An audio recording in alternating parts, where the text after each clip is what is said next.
Ferdinand, merci Pauline. beaucoup d'être avec nous. On est ravis de t'accueillir sur le plateau de l'Ampli. Toi, tu es cofondateur et CEO de Chiloé. Affirmatif. Qu'est-ce que c'est que Chiloé? Alors Chiloé, c'est un média qu'on a créé il y a 7 ans Ouais. avec mon associé Thibaut. Et l'objectif de ce média, en tout cas la mission, c'est d'inspirer un mode de vie local, joyeux et tourné vers la nature. Alors ça veut tout et rien dire, mais notre premier métier, c'est de donner des idées, donner l'envie d'aller passer plus de temps dans la nature, en France, près de chez soi. Et puis on a une deuxième activité, c'est d'être une agence de voyage. On s'appelle le Club Chiloé. On organise tous les week-ends des aventures un peu partout en France. Comment elle est venue cette idée? Elle est venue de ma vie, en tout cas, je passais beaucoup de temps dans la nature. J'avais aussi pas mal de copains qui me disaient, mais moi j'aimerais aller faire ce que tu fais en vélo, aller faire les randos que tu fais, mais j'ai pas forcément le matériel, j'ai pas forcément l'idée, j'ai pas forcément les gens avec qui partir. Et donc de cette observation est née l'idée de mettre en mouvement toute une communauté de gens en France qui avaient ces envies-là. Et voilà. Et le tourisme à l'époque, il y a 7 ans, le tourisme local, ça n'existait pas vraiment. Entre-temps, on a eu quelques péripéties, et notamment la crise du Covid, qui ont fermé les frontières. Et donc, c'est devenu un peu une obligation ou une nécessité. Mais à l'époque, c'était pas tellement cool et dans l'air du temps que de voyager près de chez soi. Tu dis, je passais pas mal de temps dans la nature. Pourquoi tu avais du temps à passer dans la nature? C'est quoi? Parce que tu es né à la campagne? Parce que c'est quoi ton histoire? Tu viens d'où? Non, je suis pas né à la campagne. Moi, j'ai grandi à Nantes. J'ai fait mon collège-lycée à Nantes. J'ai toujours été heureux quand j'étais dans la nature. J'ai toujours été heureux quand j'étais dans l'eau. J'ai fait beaucoup de planches à voile. J'ai toujours aimé le ski de rando, aller bivouaquer, randonner. Et c'est vrai que quand on commence à travailler dans nos vies actives, maintenant j'ai 2 petites filles, on s'éloigne en fait progressivement un peu de la nature. Et donc mon job aujourd'hui, c'est de me dire comment on peut, sans forcément tout plaquer, tout quitter et aller habiter au pied d'une montagne dans une petite cabane en bois, comment on peut réussir à mettre un peu plus de nature dans sa vie. Par exemple, en ce moment, c'est l'automne, c'est les champignons, c'est le brame du cerf, et il y a autant d'occasions que d'aller dans la nature.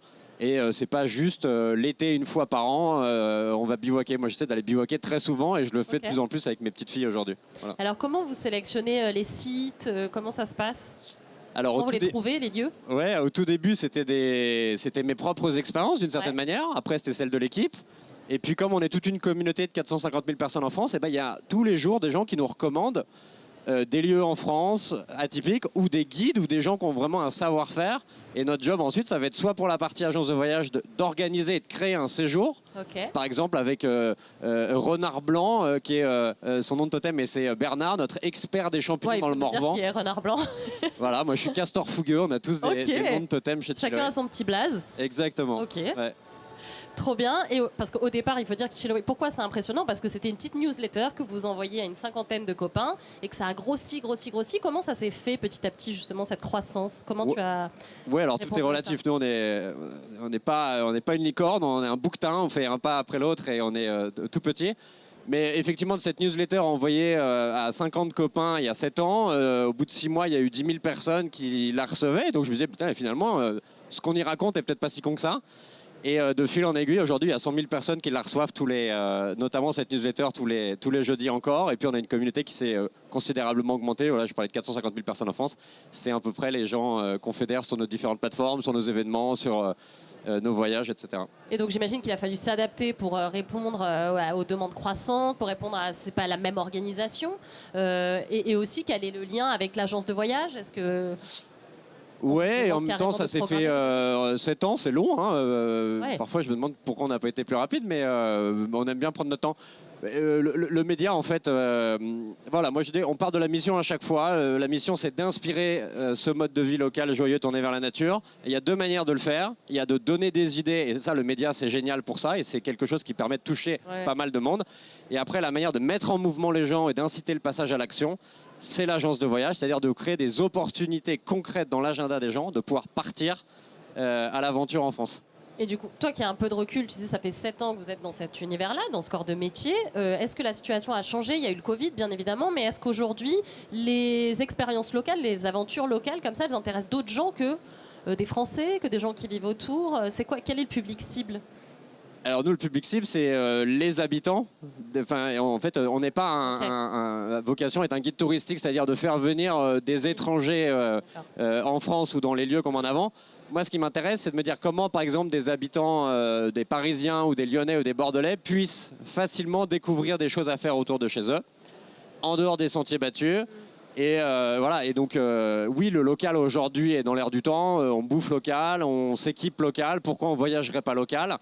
Et naturellement, il y a eu les contraintes du Covid qui ont fermé les frontières, mais la contrainte qui nous arrive et qui est bien plus importante, c'est le dérèglement climatique. Et aujourd'hui, il est évident qu'on va devoir complètement changer nos manières de voyager, en commençant par voyager un peu plus souvent près de chez soi, en train, en vélo, en rando. Voilà. Je ne dis pas qu'il faut juste rester en France, etc. On a tous besoin d'aller voir d'autres cultures et d'aller à l'étranger. Mais on pourrait, enfin voilà, le week-end à 45 balles à Barcelone en plein hiver pour aller faire la fête, est-ce que c'est vraiment important et est-ce que ça vaut peut-être pas plus le coup d'aller faire le tour de Belle-Île à pied en plein hiver, tout en dormant confortablement dans une auberge? C'est quand même des souvenirs qui marquent beaucoup plus, quoi, selon moi. C'est quoi les prochaines étapes pour Chiloé, pour vous? C'est de continuer à développer nos voyages, c'est de faire en sorte qu'il y ait de plus en plus de gens qui aspirent à ce mode en tout cas à ce mode de voyage. Et donc, on a tout un boulot là-dessus. On est aussi en train de travailler sur des nouvelles déclinaisons du média. Notamment, on sort dans 15 jours une nouvelle newsletter qui s'appelle Mowgli et dont l'objectif, c'est d'aiguiller les jeunes parents dans la jungle de la parentalité. Et voilà, je sais pas si tu as des enfants, Pauline, mais moi j'ai 2 petites filles. Et c'est vrai que c'est un vrai sujet d'avoir des idées et des choses à faire avec des enfants ou d'autres parents. Voilà. Alors, vous, avec Chiloé, depuis le premier jour, vous faites partie du mouvement One Person for the Planet. Pourquoi c'était important et qu'est-ce que c'est déjà? Parce qu'il y a plein de gens qui ne savent pas exactement en quoi ça consiste. Oui, c'est une super question. Mais le 1%, c'est un mouvement qui a été créé aux États-Unis par notamment Yvon Chouinard, qui est le fondateur de Patagonia, et dont l'objectif, c'est de reverser, chaque entreprise adhérente reverse 1% de son chiffre d'affaires. Et c'est hyper important parce qu'en fait, qu'on fasse une bonne année ou une mauvaise année, on reversera toujours 1% de notre chiffre d'affaires. Donc, ce n'est pas X% des bénéfices ou du résultat, etc. Et donc, ça veut dire quoi? C'est-à-dire que dès qu'on a démarré Chiloé, on savait très bien qu'on allait ponctionner chaque année 1% et qu'on allait reverser cette somme à des associations qui militent sur le terrain. Alors, les premières années, on ne faisait pas beaucoup de chiffre d'affaires, c'était pas énorme. Aujourd'hui, ça commence à être des sommes assez intéressantes. Et donc, ce qui nous éclate, c'est de rencontrer des associations qui militent et qui sont sur le terrain. Et c'est hyper complémentaire avec ce qu'on fait, parce qu'il y a des assos aujourd'hui, donc on en soutient 3 par exemple cette année. Notamment une, et pardon, j'ai oublié le nom m'échappe, mais fait un truc merveilleux qui consiste en gros à permettre à des publics plutôt en difficulté ou qui n'ont pas accès aux aventures qu'on propose, d'aller passer du temps dans la nature, d'aller en montagne, d'aller à la mer et tout. Et ça, c'est merveilleux. Et après, effectivement, on accompagne surfriders, mountain riders, que sont un peu plus structurés, mais qui font des trucs incroyables sur le terrain. Voilà. Merci beaucoup, Ferdinand. En tout cas, si vous ne saviez pas quoi faire ce week-end, vous pouvez aller faire un tour sur Chiloé. Vous aurez plein de réponses. Merci beaucoup. Vous pouvez l'applaudir. Bravo, en tout cas, pour tout ça.